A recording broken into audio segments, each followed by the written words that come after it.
Hi అండి, నమస్తే. ఈరోజు కాకరకాయ వేపుడు చేస్తున్నాను. ఇది ఏమాత్రం చేదు లేకుండా చాలా టేస్టీగా ఉంటుంది.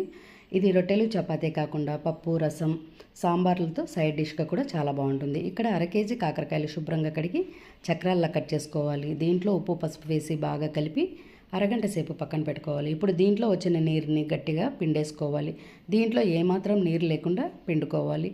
ఇప్పుడు కడాయిలో 2 గరిటెల నూనె వేసి జీలకర్ర, ఆవాలు వేసుకోవాలి. వేగిన తర్వాత దీంట్లో మనం నీరు పిండి పెట్టుకున్న కాకరకాయ ముక్కలు వేసి మీడియం ఫ్లేమ్ పైన బాగా రంగు మారే వరకు వేయించుకోవాలి.